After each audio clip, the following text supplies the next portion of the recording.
I never imagined my quiet return to the family cabin on Serenity Lake would kick off with flashing lights, 3 sheriff deputies, and a woman in hot pink yoga pants having a full meltdown about ecological terrorism. I just wanted to grieve my dad, cast a few lines into the water, and maybe remember what peace felt like. But Serenity Lake Estates, this picture-perfect community tucked in the Colorado Rockies, had other plans.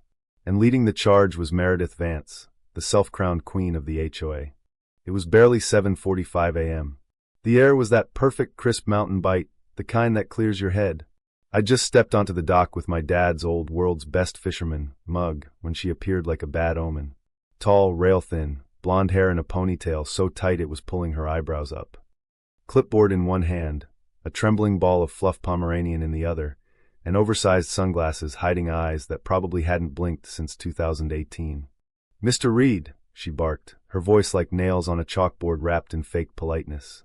"You are in flagrant violation of Serenity Lake Covenants and Restrictions, Section 4.2, Unauthorized Attractants.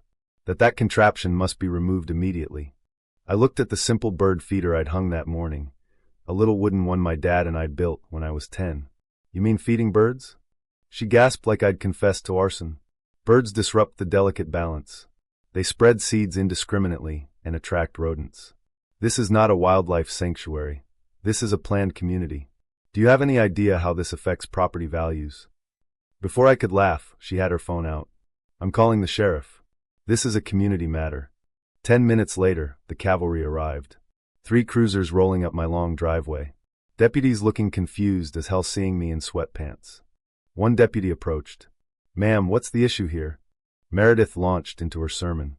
"Officer, this man is undermining years of careful community planning with his feeder. We have standards." I didn't argue. I went inside, pulled out the thick folder from my dad's safe, and handed over the documents. The lead deputy started reading. His eyebrows shot up. "Mr. Reed, this says your family owns not just this lot, but the entire western shoreline, the lake access rights, and a good chunk of the common areas?" "Yep. Dad bought the original land in '89 before this place was even developed. The HOA formed later on the subdivided parcels. Their covenants don't apply to the master property." Meredith's face went through stages of grief, denial, anger, bargaining with reality. "That's impossible. We've governed this community for 15 years. The charter you keep referencing?" I said calmly, sipping my coffee. "My lawyer already checked. It lapsed 3 years ago when no one filed the renewal. You've just been cosplaying as president, collecting dues from scared neighbors." The deputy couldn't hide his smirk. "Ma'am, these are recorded county documents. He's within his rights. You, on the other hand, might want to stop issuing fines on private property." As they left, Meredith shot me a look that could curdle milk.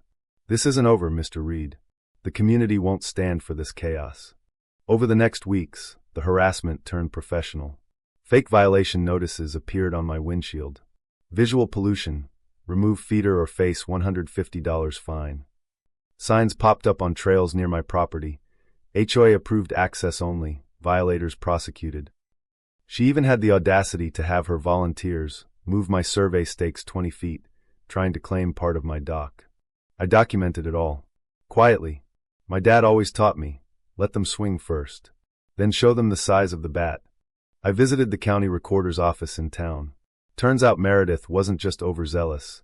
The HOA had technically dissolved when the paperwork failed. She kept sending out letters, holding meetings, and pocketing administrative fees. Neighbors were terrified to speak up because she knew everyone's dirt and weaponized social pressure. One afternoon, she showed up at my door with her sweetest fake smile. "Logan, darling, let's be reasonable adults. Sign this compliance agreement and we'll forget the past. For the good of the community." I leaned on the doorframe. "Meredith, the community you keep mentioning seems to be doing just fine without your little police state. Funny how the only person complaining is the one losing her imaginary throne." Her mask slipped. "You think you're special because of some dusty old deed? People like you ruin neighborhoods with your selfishness." "People like me?" I chuckled. "You mean people who don't bow to clipboard tyrants pretending their personal control issues are covenants." She stormed off in her golf cart, muttering about entitled outsiders. The real turn came when I installed a trail cam after finding my stakes moved again. Then one night, during a storm, I heard the unmistakable sound of wood cracking. I rushed out to find my dad's old fishing dock partially collapsed, support beams sawed clean through. The surviving camera caught it all in lightning flashes. Meredith in rain gear, handsaw in hand, destroying my property like a woman possessed. Whispering to herself, "He'll learn, they'll all learn." Game over. The next morning, I walked into the sheriff's department with the SD card and a stack of evidence. Photos of moved stakes, forged notices, video of her inspectors trespassing, bank records showing fees she'd collected. The sheriff's face hardened. "This crosses from nuisance to felony vandalism and fraud, son." They went to her McMansion that afternoon.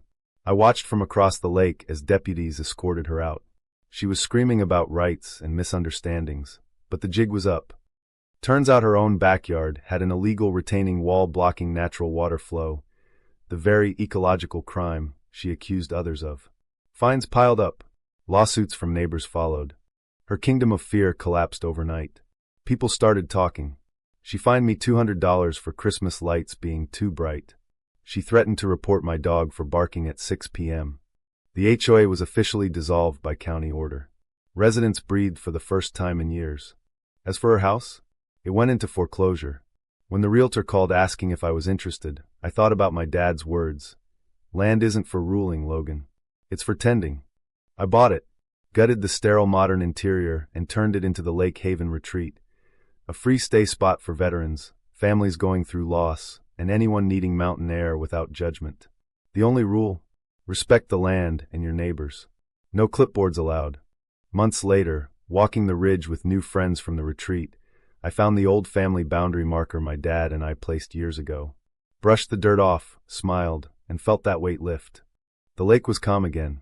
Birds sang without fear. Neighbors waved instead of whispering. Power is a funny drug. Some people chase it with rules and fear, building cages they call standards. Others realize true strength is in letting live and protecting what's real. Meredith? Last I heard, she moved to another development 2 counties over. Probably already president of their HOA. Some people never learn. True or false? The people who scream the loudest about community rules and order are often the biggest threats to actual freedom and peace. Drop your thoughts below and comment. The lake remembers if this story delivered the karma you needed.